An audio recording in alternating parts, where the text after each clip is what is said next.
The quantum anomaly first appeared as a ghost in the system, a barely perceptible ripple in the fabric of digital communication that most would have dismissed as random noise. Dr. Elena Rodriguez wasn't most people. Her fingers flew across the holographic interface, tracing the anomaly's impossible path through layers of encrypted data. The Atacama Large Millimeter Array Telescope in Chile had been picking up strange gravitational disturbances for weeks. At first, the scientific community attributed them to solar flares or unknown astronomical phenomena. But Elena saw something different, a pattern too precise to be random, too complex to be natural.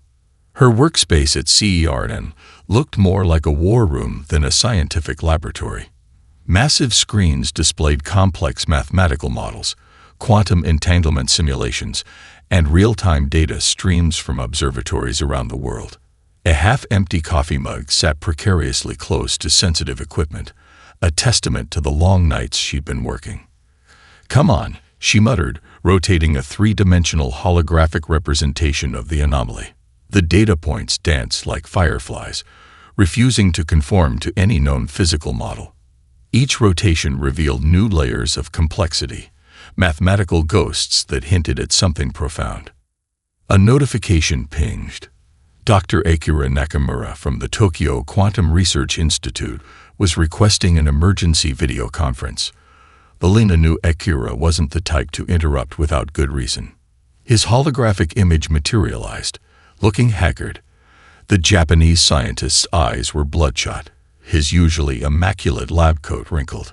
"Elena, we've replicated your findings. This is not a natural phenomenon." The implications hung in the air between them. Nakamura's team had been analyzing similar anomalies using completely different methodologies. Independent verification meant something extraordinary was happening. Thousands of miles away, in a secured military bunker beneath Colorado's Cheyenne Mountain, General Marcus Wheaton received the first classified briefing. The room was a symphony of controlled tension. Senior military officials, top scientists, and intelligence experts gathered around a circular holographic display. "We're looking at a navigational signature," explained Dr. Miranda Chen, the lead astrophysicist from NASA's Jet Propulsion Laboratory. Her pointer highlighted specific gravitational wave patterns. "These distortions aren't random. They're computational. Someone, or something, is mapping our solar system with surgical precision." Wheaton's weathered face remained impassive, but his eyes betrayed a growing concern. He'd spent decades preparing for potential extraterrestrial threats, but nothing in his extensive military career could have prepared him for this moment. The global network of quantum communication arrays began picking up additional fragments. Encrypted signals that weren't designed for human reception started revealing themselves, not as complete messages, but as tantalizing glimpses of something massive approaching. In Mumbai, a group of young programmers working for the Indian Space Research Organization began developing an unprecedented AI system designed to predict and analyze these alien communication patterns. Their leader, Vikram Mehta, a 28-year-old quantum computing prodigy, realized they were dealing with a communication method that defied traditional understanding. "It's not just a language," Vikram explained to his team. "It's a mathematical construct that exists simultaneously across multiple dimensional states." The first concrete evidence came from an unexpected source. A deep space monitoring station in Antarctica, typically used for studying cosmic radiation, detected a precise gravitational wave signature that matched none of the known astronomical models. The station's lead researcher, Dr. Elena Rodriguez's sister, Sofia, immediately encrypted and transmitted the data to her sister.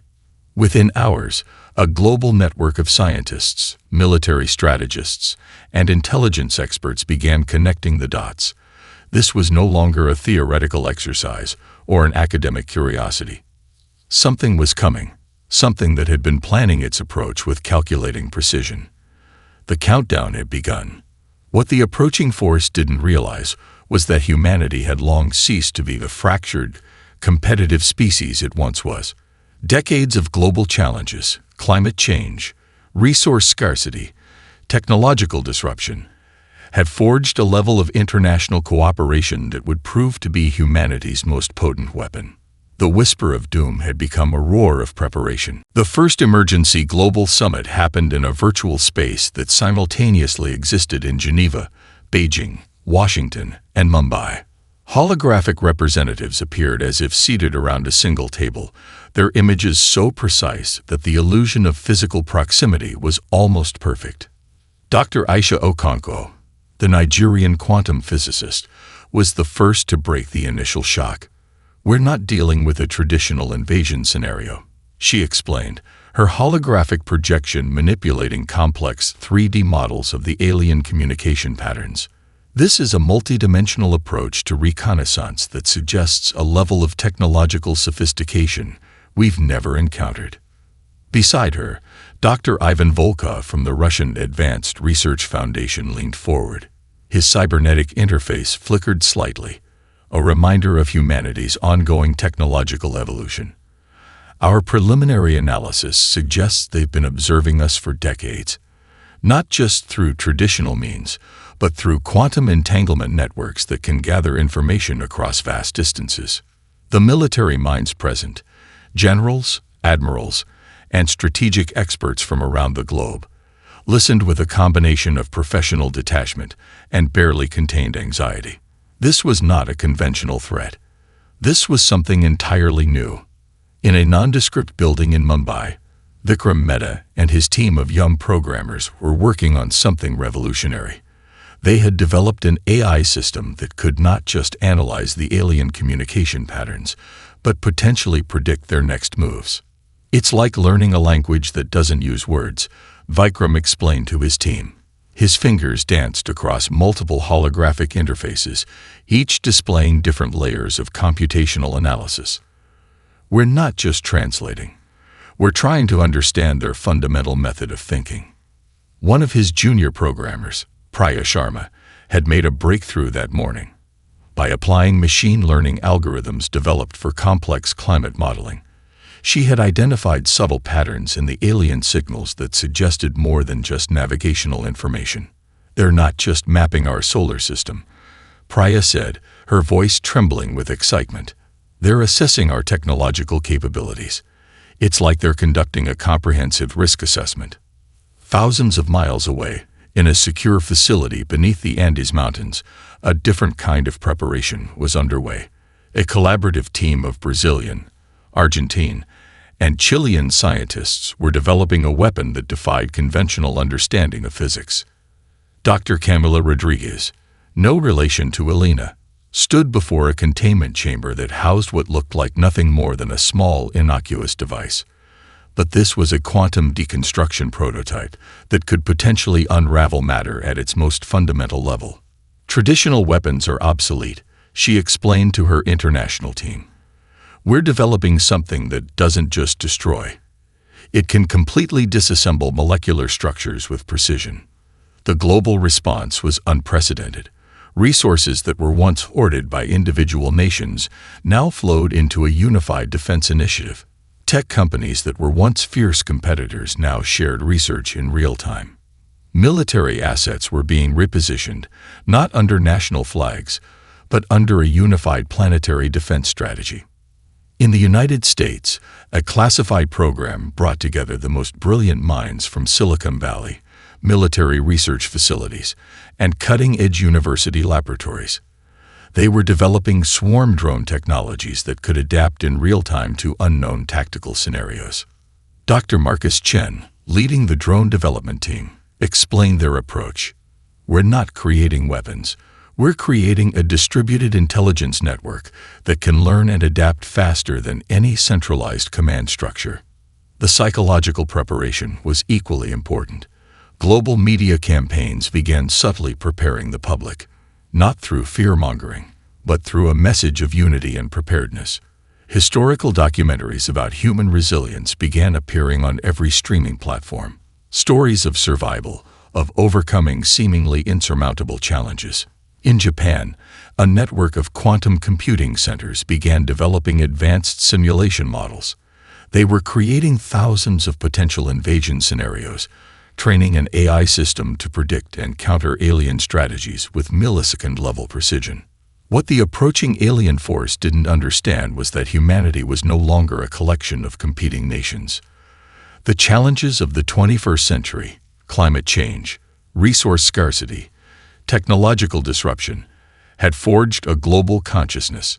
This was not just a defense. This was humanity's crucible, a moment that would define their place in the universe. The preparation had begun. The breakthrough came from an unexpected convergence of disciplines that would have seemed impossible just months earlier. In a converted research facility nestled in the Swiss Alps, Dr. Elena Rodriguez stood before a device that defied conventional understanding of physics. "It's not a weapon," she explained to the International Review Board. "It's a quantum communication disruptor that can simultaneously exist in multiple states of interaction." The device looked deceptively simple, a crystalline structure no larger than a basketball, suspended in a magnetic containment field. But within its intricate lattice, quantum mechanics played out in ways that challenged everything humanity previously understood about information transfer and energy manipulation. Dr. Akira Nakamura from Tokyo approached the device, his augmented reality interface casting holographic diagrams around the crystal. "We've managed to create a quantum entanglement network that can transmit and receive information faster than light, not by breaking the speed of light, but by existing outside traditional space-time constraints." Nearby, a team of neurologists and quantum physicists worked on something even more radical. They were developing a human-machine interface that could process quantum information directly through neural networks. Dr. Miranda Chen from NASA's Jet Propulsion Laboratory explained the concept to a group of skeptical military advisors. "Imagine a combat system where human intuition and machine precision merge at the quantum level," she said, projecting a holographic model of the human brain interface with quantum computing architecture. "We're not just creating a weapon. We're creating a new form of intelligence." In a secure facility beneath the Atacama Desert, General Marcus Wheaton observed a different kind of preparation. A captured Zarn scout drone, carefully transported and contained, was being systematically dismantled by a team of international experts. Dr. Sofia Rodriguez, Alina's sister and a leading expert in xenotechnology, carefully manipulated a microscopic probe through the drone's internal systems. "Every component tells a story," she muttered, her augmented reality interface translating the alien technology into comprehensible schematics. The drone's technology was simultaneously advanced and surprisingly vulnerable. Its communication systems relied on quantum entanglement, but used a method that created predictable interference patterns. The human team was already developing countermeasures that would turn the alien technology against itself. In Mumbai, Vikram Mehta's team had developed an AI system that could predict alien tactical patterns with terrifying accuracy. By applying machine learning algorithms developed for complex climate modeling, they had created a predictive engine that could simulate thousands of potential invasion scenarios in milliseconds. "It's not about predicting every possible move," Vikram explained to his team. "It's about understanding the fundamental decision-making process behind our strategy." The global response went beyond military preparation. A network of satellites was being retrofitted with experimental quantum communication arrays. These were not just communication devices, but adaptive systems that could reconfigure themselves in real time based on emerging threats. Dr. Camila Rodriguez's team in the Andes had developed a weapon that could literally deconstruct matter at the quantum level. Initial tests showed the ability to disassemble molecular structures with unprecedented precision. What made the technology truly revolutionary was its adaptive nature. It could potentially reconfigure itself to counter any known or unknown molecular structure. "We're not just developing a defensive technology," Camila explained during a classified briefing. "We're creating a fundamental understanding of matter manipulation that could revolutionize everything from medical treatments to space exploration." The psychological warfare component was equally sophisticated. A global team of linguists, psychologists, and quantum communication experts were developing methods to infiltrate and potentially destabilize alien communication networks. Dr. Aisha Okonkwo, leading the communication disruption team, had developed a method of quantum noise generation that could potentially create cognitive dissonance in technologically advanced communication systems. "It's not about blocking communication," she explained. "It's about introducing uncertainty at the most fundamental level of information transfer." What the approaching alien force didn't understand was that humanity had transformed. This was no longer a species of individual nations, but a unified intelligence network that could adapt, learn, and innovate at an unprecedented rate. The technological revolution was complete. Humanity was ready. The first engagement began not with a thunderous clash of massive warships, but with a whisper of quantum interference that spread like a silent virus through the alien fleet's communication networks. Lieutenant Zara Okoye sat in the primary control center of Orbital Defense Platform Hermes, her neural interface humming with a constant stream of tactical information.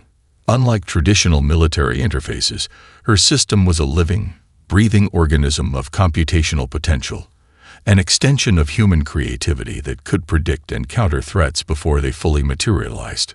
"Incoming quantum signature," her AI assistant chirped. The holographic display around her lit up with a constellation of potential threat vectors, each point a mathematical probability of alien movement. Thousands of kilometers away, the first wave of the Zarn invasion force crossed the asteroid belt. Their massive ships, architectural marvels of alien engineering, moved with a precision that had conquered hundreds of civilizations. Metallic carapaces gleamed with technologies that represented centuries of evolutionary advancement. They never saw the first strike coming. Dr. Vikram, Meta's predictive AI, had identified a microscopic weakness in the alien fleet's quantum communication grid. What looked like a simple disruption was actually a carefully crafted quantum virus that began to eat away at the alien ship's computational foundations. Swarm drones, no larger than domestic insects, began their coordinated assault. Each drone was more than a simple weapon. They were quantum adaptive intelligences, capable of learning and reconfiguring their attack patterns in microseconds. Where traditional military doctrine would have deployed massive weaponry, humanity had created a distributed intelligence network that could think faster than any centralized command structure. General Marcus Wheaton watched from the underground command center beneath Cheyenne Mountain. His interface showed the battle not as a traditional military engagement, but as a complex dance of mathematical probabilities and quantum interactions. "We're not fighting a conventional war," he muttered to Dr. Elena Rodriguez, who stood beside him analyzing the real-time data. "We're conducting a symphony of computational warfare." The alien fleet's first response was confusion. Their tactical systems, designed to analyze and counter threats based on thousands of previous conquests, found themselves facing a completely unpredictable opponent. Humanity wasn't just fighting, they were rewriting the fundamental rules of warfare. In the asteroid belt, the first alien ships began to experience systemic failures.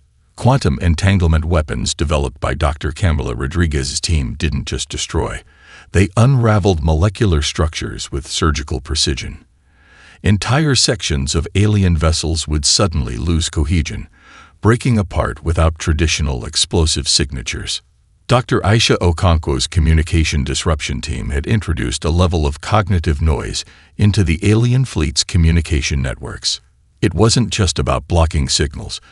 It was about creating a fundamental uncertainty that paralyzed their decision-making processes. Zara Okoye's neural interface began to sing with a complex melody of tactical information. The swarm drones were no longer just individual units. They had become a collective intelligence, adapting and learning with each microsecond of engagement.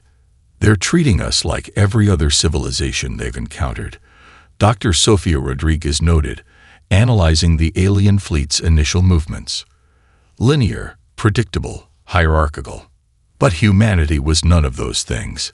The battle in the asteroid belt became a canvas of mathematical warfare. Quantum adaptive weapons created probability fields that could simultaneously exist in multiple tactical states. Alien ships found themselves targeted by weapons that could predict their movements before they even made a decision. What the Zarn fleet didn't understand was that they weren't fighting a traditional military.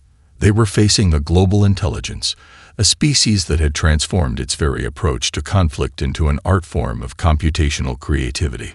Lieutenant Okoye allowed herself a brief smile. First contact successful. She whispered into her neural interface. The first blood had been drawn, and humanity had redefined the very concept of warfare. The universe was about to learn a very important lesson. The true battlefield was not in the cold expanse of space, but in the intricate networks of communication and perception. Dr. Aisha Okonkwo sat in a specially designed quantum communication hub, her fingers hovering over interfaces that looked more like works of art than technological instruments. Around her, a team of linguists, psychologists, and quantum communication experts worked with a precision that bordered on orchestral. "We're not just sending messages," she explained to her team. "We're creating a cognitive landscape that will fundamentally destabilize their understanding of reality." The first quantum-encrypted messages began to infiltrate the Zarn communication networks. These were not simple transmissions, but complex psychological constructs designed to exploit the deepest vulnerabilities of the alien collective consciousness. Each message was a carefully crafted tapestry of information. Historical records of every civilization the Zarn had conquered were woven into mathematical algorithms that could penetrate their most secure communication channels. But it was more than just data. It was a weapon of pure psychological manipulation. Captain Area Chen, leading the communication disruption team, had developed a breakthrough approach. By analyzing fragments of intercepted Zarn communications, they had identified subtle psychological triggers embedded in their collective decision-making processes. "They operate on a hierarchical information network," Area explained during a classified briefing. "But that hierarchy is both their strength and their greatest weakness." In the depths of the alien fleet, ship captains began to experience something unprecedented. Their communication networks started to transmit fragmented memories, not of their own conquests, but of the civilizations they had destroyed. Each transmission was a precise, quantum-encrypted package that went beyond simple data transfer. Dr. Elena Rodriguez called it memory warfare. It was a technique that went far beyond traditional psychological operations. Each transmitted memory was a carefully constructed quantum entanglement that could bypass traditional communication barriers.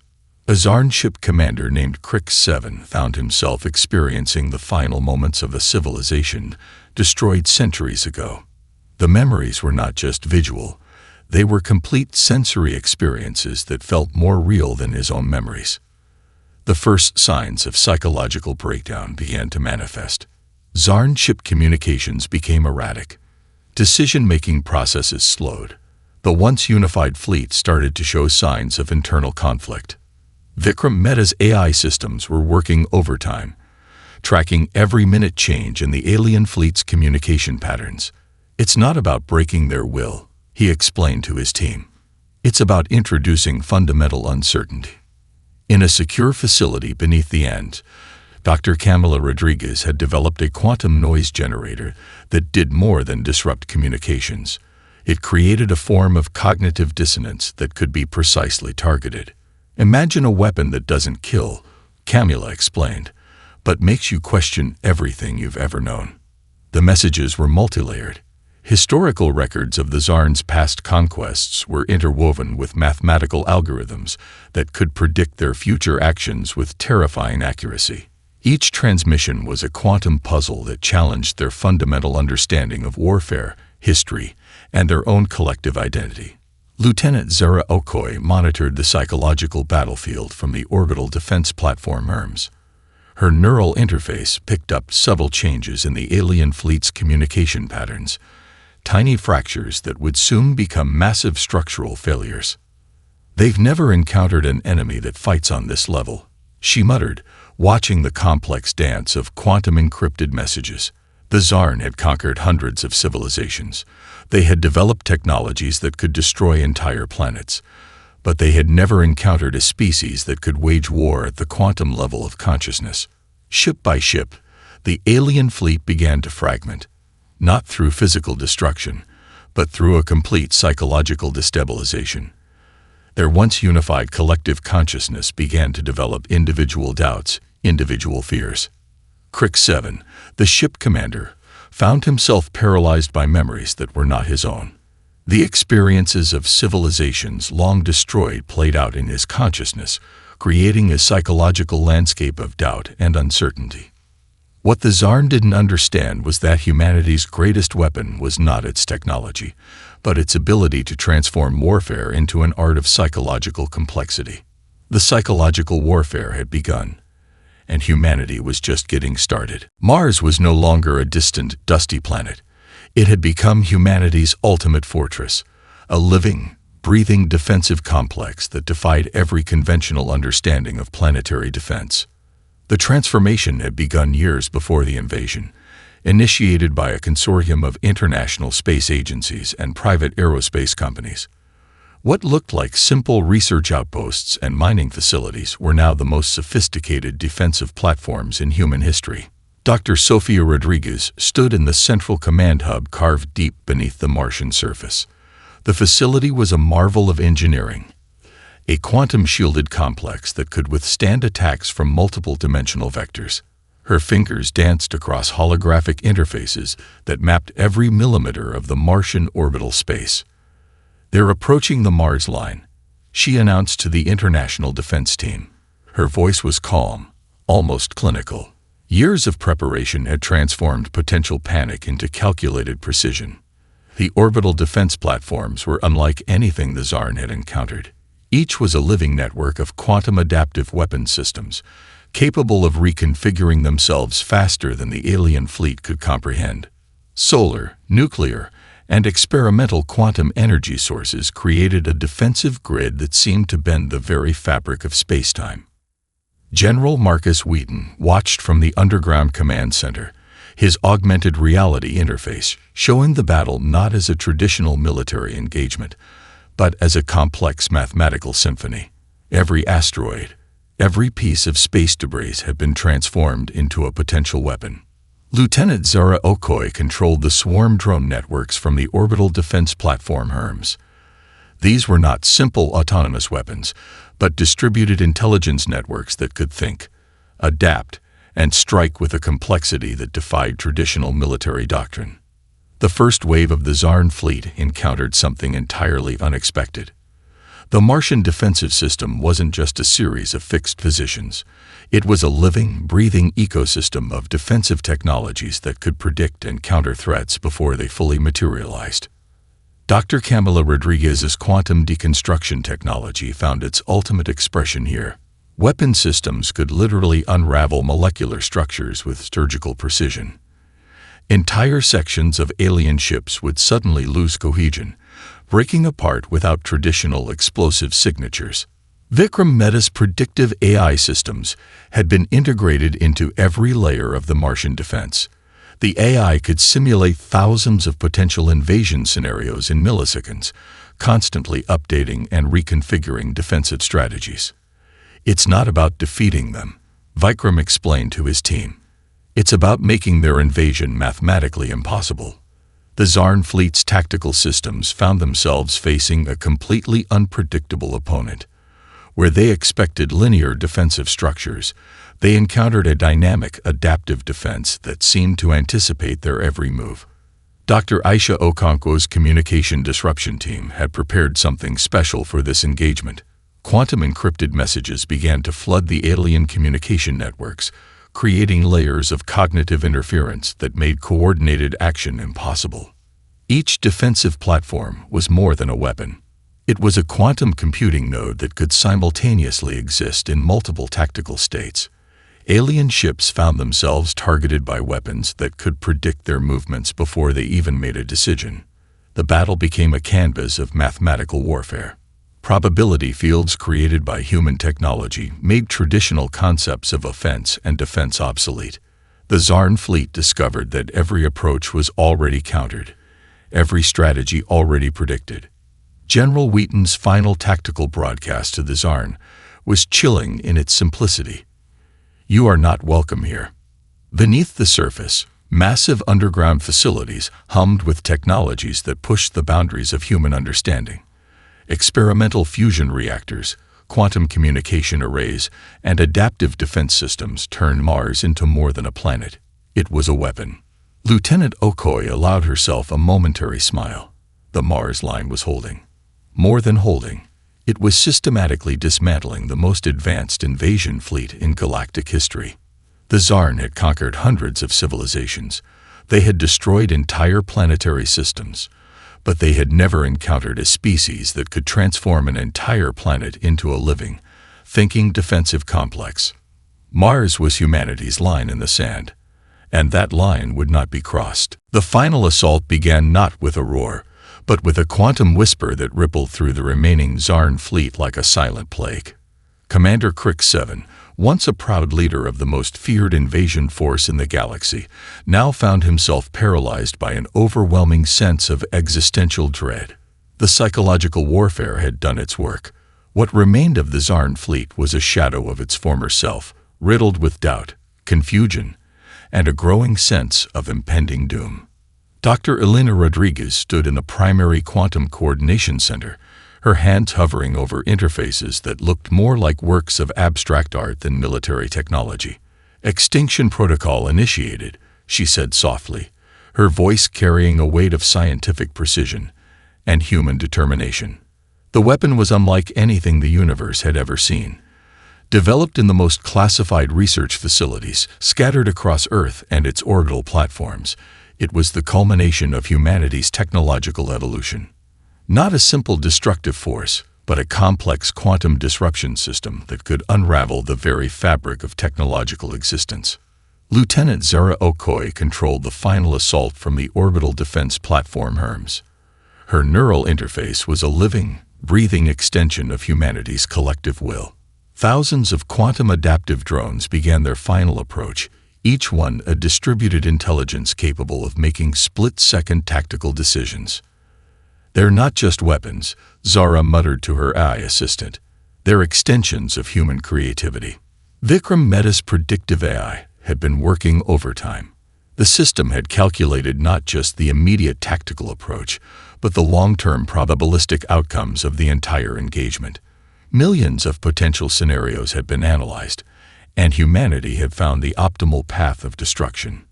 In the Andes Mountains, Dr. Camila Rodriguez made final adjustments to the quantum deconstruction protocols. Her team had developed a technology that could literally unravel molecular structures with unprecedented precision. This was not about destruction, it was about mathematical elimination. The remaining Zarn ships tried to regroup, to find some form of defensive formation. But their communication networks had been so thoroughly compromised that individual ships now acted more like confused, isolated entities than a unified fleet. Dr. Aisha Okonkwo's communication disruption team had introduced a level of cognitive noise that went beyond simple interference. Each quantum encrypted message was a carefully crafted psychological weapon designed to create fundamental uncertainty. General Marcus Wheaton watched from the underground command center, his augmented reality interface showing the battle as a complex mathematical symphony. Every movement, every tactical decision was part of a larger, more intricate plan. "We're not just fighting," he explained to the International Defense Council. "We're conducting the surgical removal of a threat to human existence." The first wave of the extinction protocol began with a series of quantum entanglement weapons that simultaneously targeted multiple points in the Zarn fleet. Ships didn't explode in traditional sense. They simply ceased to exist, their molecular structures unraveling at the most fundamental level. Dr. Sofia Rodriguez monitored the engagement from Mars, her interfaces tracking the systematic elimination of the invasion force. "It's not about revenge," she noted to her team. "It's about ensuring our survival." Experimental weapons developed in the most classified research facilities came into play. Probability field generators created tactical spaces where the very laws of physics seemed to bend to human will. Alien ships found themselves caught in impossible geometric configurations, their computational systems unable to process the mathematical impossibilities. Commander Crick 7's ship was among the last to fall. As the quantum disruption spread through his vessel, he experienced a final, horrifying moment of clarity. Humanity was not just defending itself.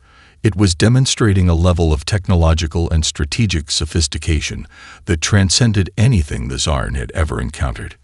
In a matter of minutes, over 90% of the invasion force was systematically erased from existence. It wasn't a battle. It was a precise, calculated elimination that demonstrated the true potential of human technological innovation. The few surviving Zarn ships were hunted down with a cold, calculated precision that sent a message to the entire galaxy. Earth was not a planet to be trifled with. As the last alien vessel was eliminated, a profound silence fell across the solar system. Humanity had not just survived, it had redefined the very concept of technological warfare. The extinction protocol was complete. The silence after the invasion was more profound than any battle cry. 50 days after the final engagement, a global conference convened in a massive orbital platform constructed from the remnants of the alien invasion technology. Representatives from every nation, every scientific discipline, and every walk of human life gathered to understand the true meaning of what had transpired. Dr. Elena Rodriguez stood at the center of the assembly, her presentation less a military briefing and more a philosophical revelation about humanity's place in the universe. The holographic displays around her showed not just the tactical details of the conflict, but the deeper implications of human potential. "We are not what we were," she began, her voice carrying through the massive chamber. The invasion was never just about survival. It was about transformation. The technological artifacts recovered from the Zarn fleet were being systematically studied in research facilities around the globe. What had once been seen as alien technology was now becoming the foundation of humanity's next great leap. Dr. Sofia Rodriguez led the xenotechnology research team. Their discoveries were rewriting every fundamental understanding of physics, communication, and technological development.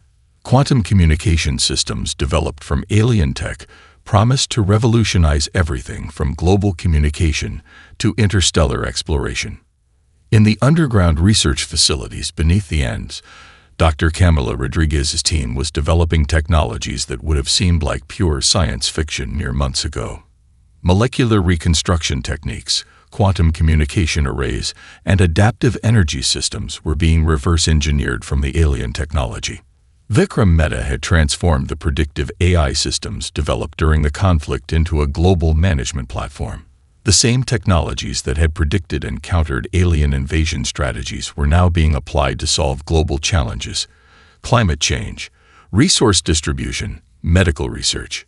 The international space agencies, once competitive and fragmented, now operated as a unified global initiative. The Mars colonies expanded rapidly, now fortified with technologies that made them virtually impregnable. Orbital platforms sprouted like technological flowers, each one a testament to human adaptability. General Marcus Wheaton, now heading the Global Defensive and Exploratory Initiative, presented a radical new approach to space exploration.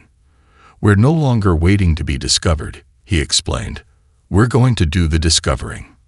Massive quantum communication arrays were being constructed in strategic locations around the solar system.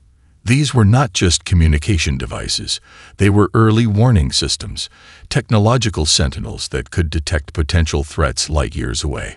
Dr. Aisha Okonkwo's communication research had taken an unexpected turn. The psychological warfare techniques developed during the conflict were now being studied as a potential method of interspecies communication. How does one communicate with a truly alien intelligence? The lessons learned from the Zarn conflict provided unprecedented insights. Lieutenant Zora Okoye, now heading the Adaptive Defense Research Division, was developing a new generation of neural interfaces that blurred the line between human intelligence and technological systems. The swarm drone technologies developed during the conflict were being adapted for everything from medical nanobots to planetary exploration. The global economy underwent a fundamental transformation. The technologies developed to counter the alien invasion became the foundation of a new economic paradigm. Countries that had once competed now collaborated on an unprecedented scale. Educational systems were completely redesigned. STEM education became a global priority, with an emphasis on adaptive thinking, quantum reasoning, and interdisciplinary approaches. The next generation was being prepared not just to survive, but to thrive in a universe far more complex than previously imagined. The Zarn Collective became more than just a defeated enemy. They became a catalyst for human evolution. Every piece of recovered technology, every decoded communication, every tactical analysis became a lesson in potential. We are not defined by our ability to destroy, Dr. Elena Rodriguez concluded her presentation, but by our capacity to understand, to adapt, and to grow. The orbital platform fell silent. Outside its windows, the vast expanse of space stretched out, no longer a place of fear, but a canvas of infinite possibility. Humanity had not just survived an invasion. It had been transformed by it. The universe would never be the same.